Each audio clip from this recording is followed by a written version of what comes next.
Saya bersama orang tua Richard Eliezer, Pak Yunus dan Ibu Ina yang langsung datang dari Manado. Ketika Icat berubah kesaksian dari tembak-menembak dan ia yang menembak Yosua, apakah orang tua tahu pertama kali atau mendengar dari polisi, Pak Yunus? Yang kami tahu, yang saya tahu pribadi, dia menelpon mamanya bahwa pada malam itu harus kita ke Baris Krim, ke Mabes sana. Oh, Icat minta ketemu? Iya, minta ketemu sama ke Mabes. Kita kan sebenarnya waktu tanggal 5, tanggal 6 sudah rencana pulang ke Manado. Tanggal 7 rencana pulang ke Manado. Terus kita tiba-tiba di 6 Agustus ya? Iya, 6 Agustus. 7 tanggal 8 sampai di Manado kalau nggak salah waktu itu.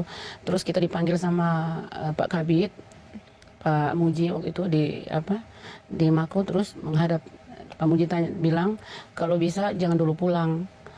Kita juga waktu itu bapaknya maksa harus pulang karena ada adik kecil kan yang kurang sehat.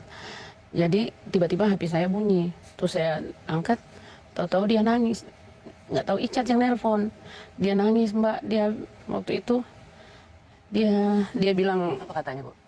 Mama saya sudah merasa siksa. Saya merasa sangat tersiksa ditahan waktu itu sudah 3 hari ditahan. Dia bilang, Mama, saya sudah sangat tersiksa hanya makan nasi sama sayur, dan mereka yang lain yang melakukan yang terlibat enak-enak di luar, saya akan bicara jujur. Dia bilang seperti itu. Lalu saya nangis, Mbak. Kami berdua teleponan nangis. Saya bilang sama dia, adik harus bicara jujur. Jangan, nggak usah sembunyi, karena kan untuk apa adik harus menahan semua, karena ini kan bukan hanya perbuatan dia, banyak yang melakukan ini, ada berapa orang terus yang lain hanya enak-enak di luar. Kamu harus jujur. Dia bilang, Mama, saya sudah mau jujur malam ini, Mama. Dia bilang begitu. Jadi dia minta sama saya sama bapaknya malam itu harus ke Mabes, harus ke sana ketemu dia. Jadi saya bilang sama bapaknya, saya menangis lama, Bu, telepon sama dia sampai bilang, lebih baik kamu pulang Manado, Dek, daripada harus jadi seperti ini. Kalau Mama bisa gantikan kamu, biarlah Mama yang gantikan kamu. Saya sakit. Terus saya bilang sama bapaknya, saya masuk ke ruangan Pak Muji. Saya bilang sama Pak Muji, kita harus pergi ke Mabes malam ini. Jadi Pak Muji bilang, kenapa harus ke Mabes? Saya bilang, Icat yang nelpon katanya. Saya sama bapaknya disuruh ke Mabes, dia pengen ketemu. Jadi malam itu Pak Muji langsung bilang sama Pak Dankor, jadi kita pergi bersama sama Pak Dankor, sama ada pasukan yang ke sana sama-sama. Tapi kita nggak tahu apa yang akan terjadi di sana, Mbak. Tahunya sampai di sana Bikin pengakuan. dia bikin pengakuan, kita ketemu, saya lihat dia sudah pakai kemeja orange. Hancur hati saya, Mbak. Saya bilang anak saya pakai seragam polisi, terus malam ini saya lihat dia pakai kemeja orange tahanan. Hancur, Mbak, hati saya. Saya bilang dia pun masuk polisi itu karena perjuangannya sendiri. Dia berjuang sampai dia melewati semua tahap. Dia masuk Brimob itu jadi anggota Brimob. Terus sekarang saya lihat di depan mata, saya peluk dia, Mbak. Pas kita dikasih kesempatan masuk ke dalam, saya sama bapaknya, kita berpelukan menangis semua. Saya bilang, adik harus jujur, dia mengakulah.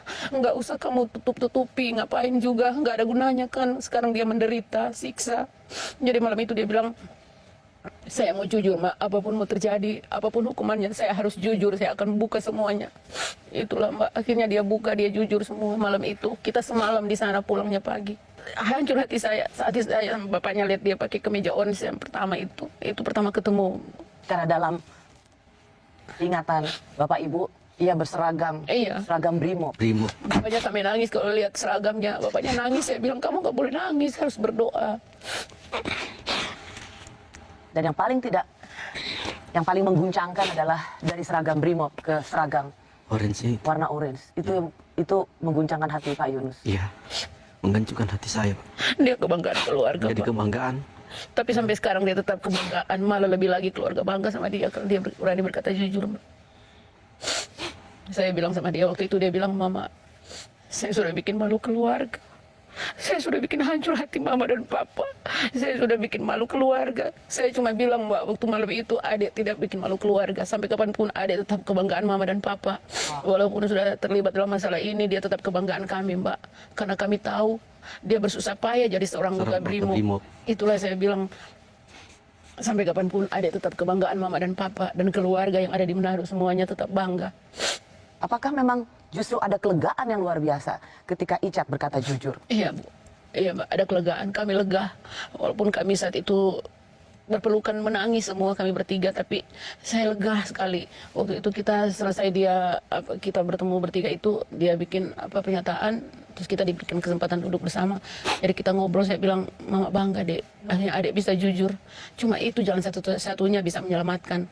Bisa Kalau menyelamatkan jujur, supaya tetap masih memakai seragam BRIMOB. kalau jujur di hadapan manusia, jujur di hadapan Tuhan.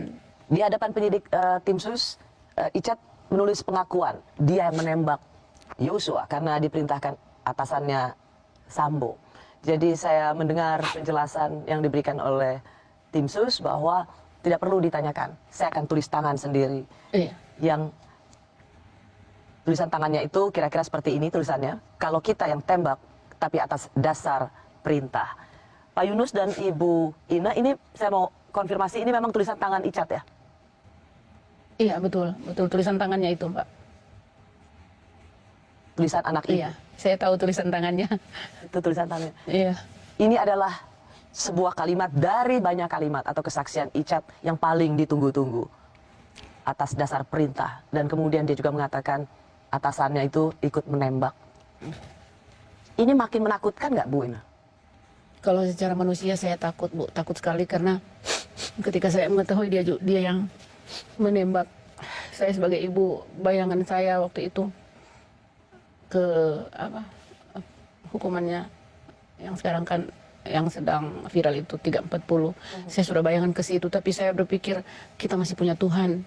Jadi saya setiap waktu saya berdoa, Tuhan, kalaupun memang dia benar-benar bersalah, seutuhnya dia bersalah, saya siap menanggung apapun akibatnya. Jadi saya selalu berikan kekuatan sama Icat, kamu nggak perlu takut.